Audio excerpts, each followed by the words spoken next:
Hello, everyone, and welcome to another live employment law Q&A and employment and disability insurance law Q&A. My name is Alex Lucifero. I am an employment lawyer and disability insurance lawyer with Samfiru Tumarkin LLP.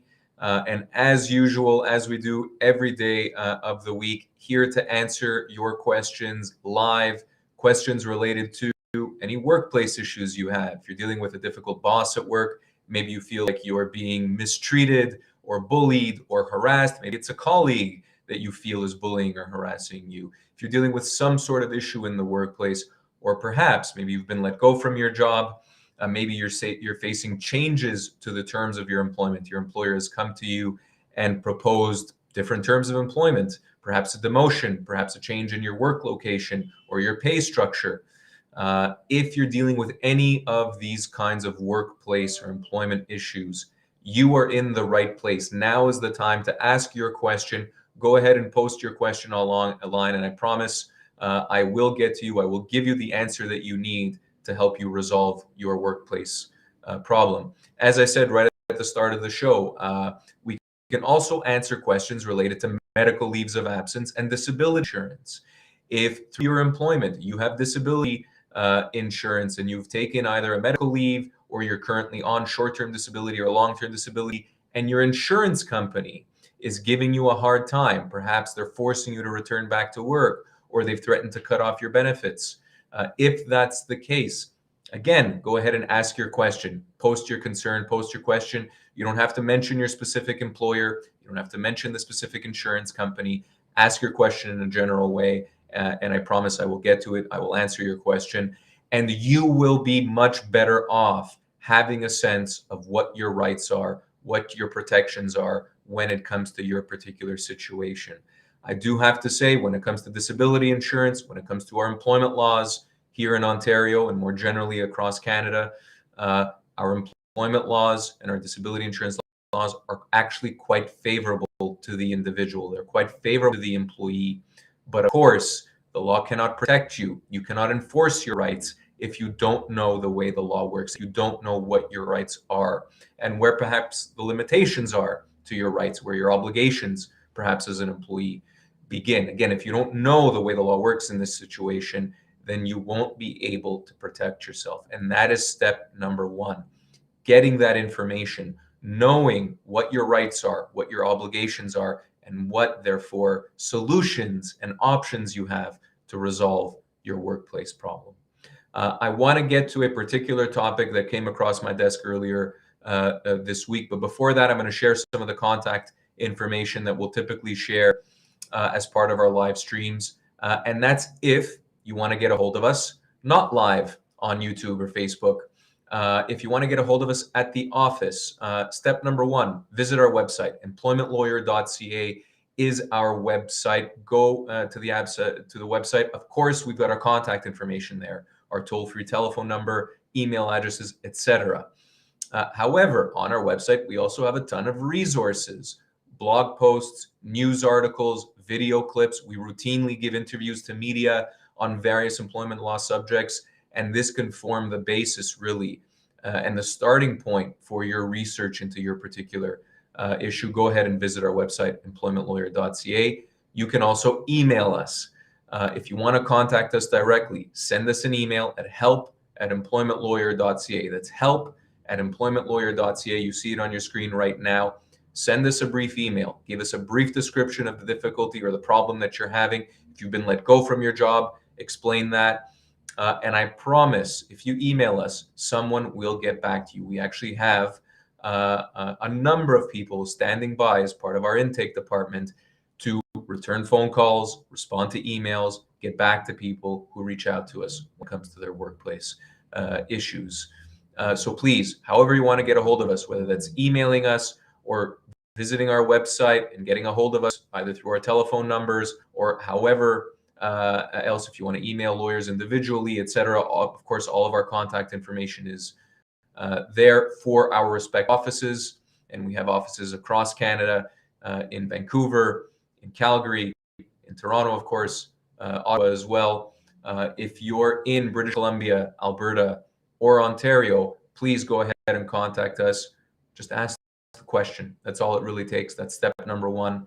If you're dealing with a workplace situation, go ahead and ask us what you can do in the situation, what your options are. I see some questions lined up already. Thank you for those that are asking the question. I'd like to line a few more up. So if you're tuning in right now, again, this is a live employment law Q&A. We're also answering any disability insurance question that our viewers are having. If you're tuning in right now, and listen, if you're dealing with a problem at work, go ahead and post your question. And I promise you will be glad that you did, because I will be able to answer it. I don't know anything about family law. I don't know anything about criminal law. Don't ask me any questions when it comes to those two particular areas. But if we're dealing with a workplace situation, when we're dealing with employment law or disability insurance law, I know a thing or two about that. I've been doing it long enough that I am more than confident that I'll be able to satisfy your questions and concerns.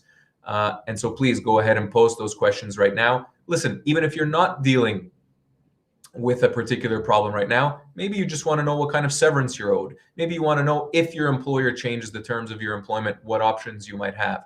Go ahead and post your question very generically, and I'll get to that as well. In the meantime, and while we line a few more questions up, I wanted to talk about a matter that came across, as I mentioned, my desk this week, and that's to do with accommodations in the workplace.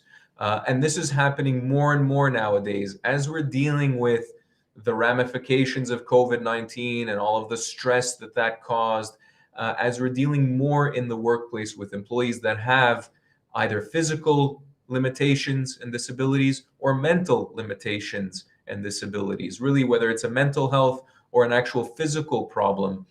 More and more nowadays, we're speaking to individuals in the workplace that are not being accommodated as part of their employment.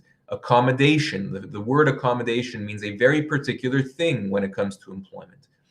An employee who has physical limitations, or again, limitations related to their mental health, need to be accommodated in the workplace to the point of what's called undue hardship. I'll explain what I mean by that in a sec. But the starting point here is, if you are dealing with a medical issue at work, and maybe you're able to work to a large degree, but you need some accommodation. You need your employer to acknowledge that perhaps you can't work 6 hours straight because of a back issue or because of a knee issue. Or maybe you need a little more time to complete your tasks because you deal with anxiety in the workplace, or because you deal with other mental health issues in the workplace. Your starting point as an employee should be to go to your doctor, make an appointment with your doctor, ask your doctor to write a note advising your employer. It could be also a very brief letter, but it could be as simple as a doctor's note confirming that you need accommodation in your work in the form of X, Y, or Z. Again, whatever that particular accommodation is, your doctor has to formally put that down, has to formally put his or her opinion down in writing as to what accommodation you need in the workplace. I mentioned a couple just now, but a lot of the accommodations we see in the workplace are for physical reasons: more frequent breaks, for example, not lifting items over a certain weight. So not lifting items more than 10 pounds or 20 pounds, for example. When it comes to mental health issues, again, we could see similar things: either more frequent breaks or longer periods to complete the same tasks. All of these are very simple accommodations that your doctor needs to put in writing. You then provide that note to your employer, and guess what? Your employer has to play ball when it comes to these accommodations. Your employer cannot punish you because you require accommodation in the form of, again, limited number of hours worked, or more frequent breaks, or longer time to complete tasks. Your employer cannot fire you for requesting that accommodation. It needs, of course, to be supported by a doctor. But once you do that, once you provide that doctor's note, your employer, again, has to accommodate you. It is a very strict legal duty that they can only deny if the accommodation request causes undue hardship. That is the legal phrase that's used. What undue hardship means is that it has to be extremely difficult, effectively close to impossible, to accommodate an employee in order for the employer to legitimately be allowed to say no. And what that means is there's an implicit acceptance here in the law that it's difficult to accommodate employees. It's not supposed to be easy to accommodate an employee, but that doesn't mean that the employer gets to say no. The employer still needs to accommodate that particular employee. We see plenty of cases. I mean, on a weekly basis, we speak to people who are dealing with exactly this situation where they have provided their employer with a doctor's note requesting accommodation, and the employer ignores their accommodation request. That is problematic in two ways for an employer. And if this is ringing true for any of you out there, then you should know that you have the following entitlements. Number one, if an employer refuses to accommodate and make it easier for an employer by way of reasonable accommodations to complete their tasks, to complete their work, that is potentially a failure to accommodate. It amounts to discrimination on the basis of disability. That entitles that employee potentially to damages under the Human Rights Code in Ontario, compensation under the Human Rights Code in Ontario. It may also allow that employee to claim what is called constructive dismissal. Constructive dismissal is basically a termination. It's a breach of contract. By the employer not accommodating the employee, they've effectively breached the terms of the employment contract. And I don't mean a written contract here. I mean the very basic implied terms of employment where an employer does need to accommodate an employee. So if you're in this situation where you're not being accommodated in your work, you may have rights. You likely have rights and protections and entitlements. That's not to say that you should be resigning your job immediately or that you should be filing a human rights claim immediately. If you're in that situation where you've asked for accommodation and been denied, you need to speak to an employment lawyer immediately. Give us a call, visit our website, email us at help@employmentlawyer.ca. Let's have a conversation about the specific accommodations you requested, about what your employer's response was, and then about what your options are moving forward. Oftentimes, these matters can be resolved quite straightforwardly by either forcing the company to accommodate you or by negotiating an exit package with that employer and get that employee moving on to new employment and to a new employer that is going to actually respect their accommodation requests. Again, it's a situation that we are seeing much more frequently nowadays, this issue of accommodation in the workplace. And know that as an employee in that circumstance, you are actually very well protected. Employers, the vast majority of the time, do need to accommodate employees. They do need to play ball, even if it's difficult, even if it's going to cause the employer additional aggravation and make it more difficult for that employee or for that employer rather. They still need to accommodate employees to the point of, again, undue hardship. All right, everyone, with that out of the way, and hopefully that points some of you in the right direction when it comes to this issue of accommodation in the workplace, I will get to the questions. Thank you all who have asked your questions. Again, if you're just tuning in, this is a live Q&A, an employment law and disability insurance law Q&A. My name is Alex Lucifero. I'm the managing partner of Samfiru Tumarkin's Ottawa office, an employment lawyer, disability insurance lawyer. And again, if you have any questions about your workplace issues or medical leaves of absence in the workplace or disability insurance, go ahead and post that question right now. We've got about 16 minutes for me to answer any and all questions that come through. If you haven't asked your question already, go ahead and post it right now. And I promise I will get to it before our segment today is done. Okay, first in line with her question is Jennifer. Jennifer asks, can you be let go if you are on LTD?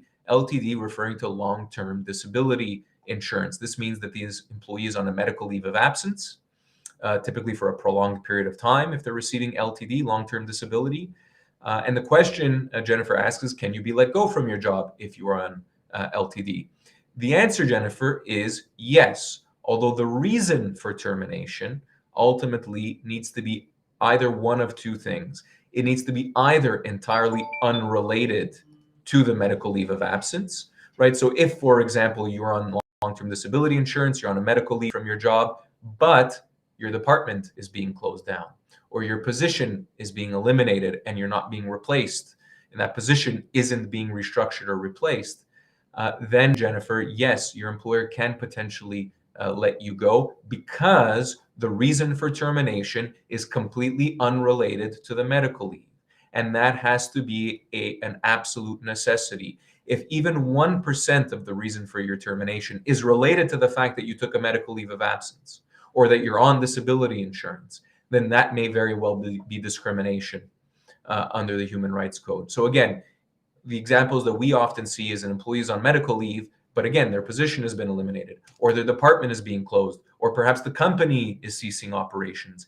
In any one of those cases, Jennifer, yes, your employment can be terminated because, again, despite and regardless of the fact that you're on a medical leave, your employment is simply unable to continue because, again, for example, your position no longer exists. In a case like that, of course, Jennifer, you would be owed severance.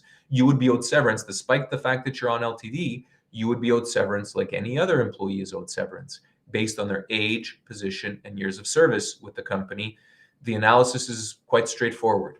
The older you are, the longer you've been with the same company, and the more senior or the more specialized your position is, the more severance you're going to get. For longer service employees who are older, severance can be as high as 24 months of pay. That's 2 years of pay. Generally speaking, that's the maximum severance an employee is going to be owed. And again, they're reserved for longer service employees and typically older employees or employees with very senior positions. But your severance entitlements are going to be significant even as a short-term employee. Your severance entitlements may very well be several months. Severance is not 1 or 2 weeks, or certainly 1 or 2 weeks per year of service. Almost always it's much, much more than that. Now, Jennifer, to maybe answer the question in a bit of a different way, you can also be let go if you're on long-term disability insurance in a different way. And that is if it is certain that you will no longer be able to work moving forward. In other words, if you are permanently disabled and your treating physicians, whether that's your family doctor or a specialist, etc., if your doctor confirms that you are permanently disabled and you will never be able to return to work again, in a case like that, your employer is also allowed to end your employment only because there's no prospect of you ever returning to work again. These situations are rare, of course, but it does happen that an employee becomes permanently disabled.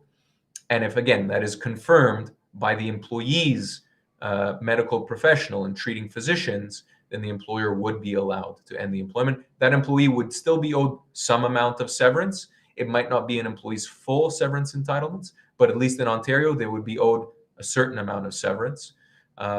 But it's important to note that, again, permanent disability has to be confirmed by the employee's treating physicians. The employer cannot jump the gun and assume or guess that an employee is permanently disabled. It needs to be confirmed by the employee's doctor, him or herself. Without that confirmation, the employer cannot let that employee go. Jennifer, hopefully that answers your question. I think it does. And listen, if you're being let go from your job and you're on disability insurance, or if you're being let go from your job and you're not on a medical leave, you're not on disability insurance, before you sign off on any documentation, before you assume that what your employer is doing is reasonable or legal, absolutely make sure that you speak with one of our employment lawyers first. This is not a situation where you want to assume or guess or just take your employer's word for it. Make sure you get professional advice for a severance package before you sign off on any documentation. Do not feel forced or compelled to sign off on a severance offer immediately. Take that documentation home with you. Give us a call. Send us an email at help@employmentlawyer.ca. Let's have a chat about your situation. Let's make sure your employer is treating you fairly and treating you correctly. And if that's the case, we'll confirm that for you and you can be off on your merry way. However, odds are, and as we often see, we see this daily, not only weekly, but daily. Unfortunately, it's the case that employers will offer far too little when it comes to an employee's severance entitlements. And that's where we require, and that's where we will then get involved and negotiate an employee's proper severance entitlements. And we could do that relatively easily and quickly in the right situation. But again, make sure that you're not signing off blindly on a severance offer without having received that advice first. All right, next up is MM. MM has two questions. If there is no layoff provision in an employment agreement, can an employer lay staff off? Can an employer reduce annual salary temporarily? MM then follows up and says, can we lay staff off for work shortage or terminate without cause if they've been off quite a bit due to illness? Example, 2 weeks in the last month. All right, MM. So I will answer your questions, relatively straightforward questions.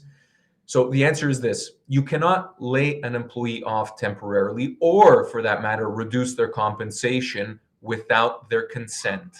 Consent can take two forms.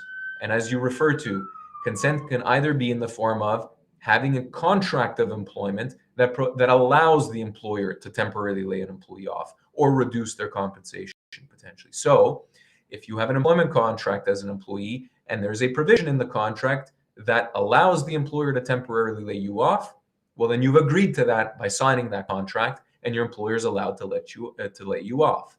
If that term doesn't exist, well, then you as an employee have a say in whether you agree to being laid off or not. You cannot force the employee as an employer. You cannot compel them to take a temporary layoff if it is a term that's not written into their employment agreement.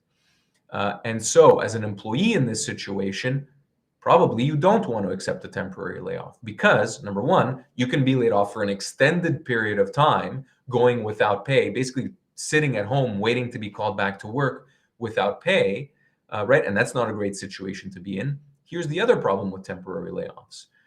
It's the case that if you agree to one layoff with an employer and you accept an initial layoff, well, then you're implicitly giving the employer that right to do it a second time and a third time and a fourth time. And so if you agree to it once, it effectively becomes an established term of your employment. We can't contest the layoff the second time it happens or the third or the fourth time that it happens. And so in that situation, for both reasons, one, because you're being sent home without pay, right, with absolutely zero pay, and secondly, because you don't want it to become an implied term of your employment moving forward, your best bet as an employee is to reject the temporary layoff and either force the employer to back down and they don't lay you off and you continue working, or if they are going to force the temporary layoff, consider it a termination, get your severance entitlements, and get moving on to new employment. If you're asking the question on behalf of the employer, I would be very, very cautious not to lay off an employee without their consent, whether that's in a contract or without their written consent if they're being laid off. If the employee rejects the temporary layoff, then you may very well owe that employee severance. It's a very dangerous game to play, and so I would be very, very cautious. Second question you ask, can you, just going to bring it up here, can you lay off an employee if they've been off due to illness for quite some time? And the answer again is no, because if you're terminating an employee or laying them off because they've been calling in sick or because they've been ill or taking medical leaves of absence, actually, that's potentially discrimination under the Human Rights Code. You're effectively punishing the employee because they were medically unable to work. And that's a problem. That's discrimination under the Human Rights Code. You cannot do that.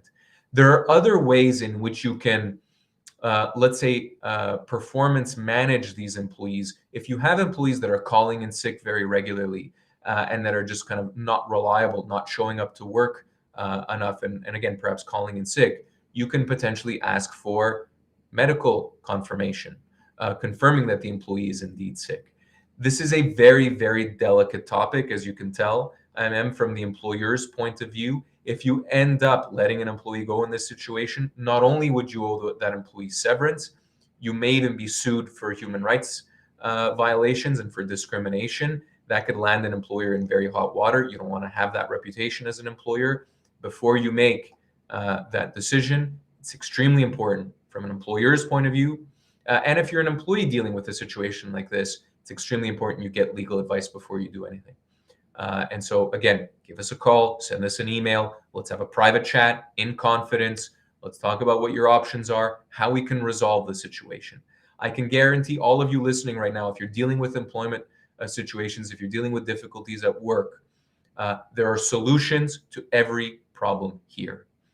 Most solutions are actually quite straightforward and satisfy an employee's concerns quite easily. And even in very complicated, complex situations where there's no perfect solution, sometimes it is the case, there's no perfect solution, there are still resolutions to be had. There are still ways of making the situation better and not worse. You will only know, again, what your rights and entitlements are, what your protections are, if you have that conversation with an employment lawyer. Otherwise, you're effectively operating in the blind, and it's not a situation you want to be in. All right, 5 minutes left. I will rapid fire through the last few questions here. Julianne on Facebook asks, my boss has recently decided to retract the offer included in my employment contract regarding commission payments.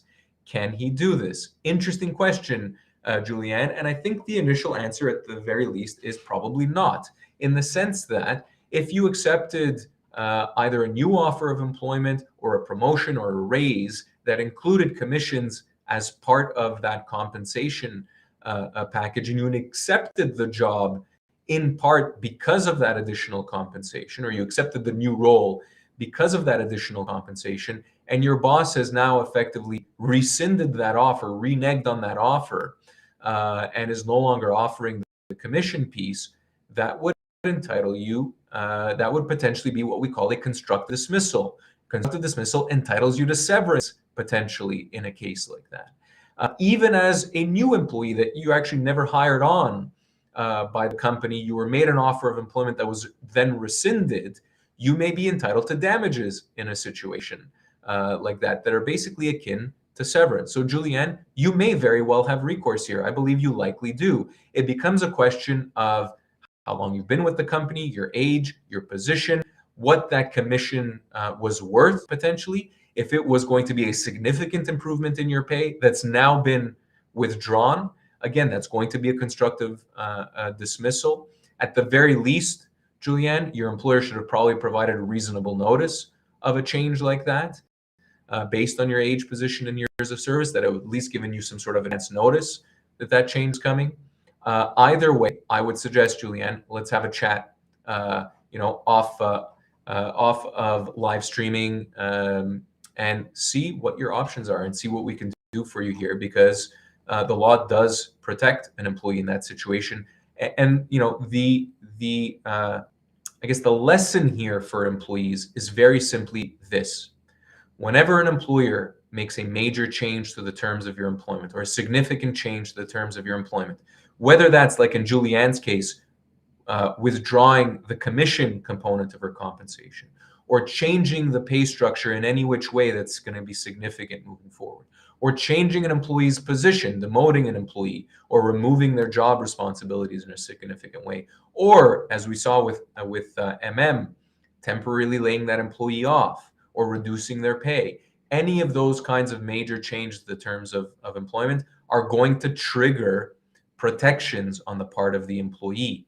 That employee is going to have the ability to actually either refuse those changes or to seek severance. It's going to have to be one or the other. And so before you accept any kind of major change to the terms of your employment, don't accept right away. Don't even deny right away.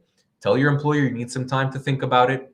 Give us a call. Let's have a chat with an employment lawyer about the changes that are being proposed, and we can then decide what your best course of option is. Oftentimes, the best course of action is to draw a hard line in the sand, to say, no, I'm not accepting these changes. Either you back off, employer, and allow me to keep my current terms of employment, or you owe me severance. All right, folks, we'll have to leave it at that. My apologies for those of you who I didn't get to today. Unfortunately, we ran out of time. However, the good news is we have another live stream coming tomorrow, and for that matter, next week as well. And so to those of you who want to ask your question tomorrow, go ahead and tune in to the live stream, live employment law Q&A then. Until then, everyone, have yourselves a good rest of the week. Wishing you all the best in your workplace endeavors. And until next time, take care, everyone. So long. Bye-bye.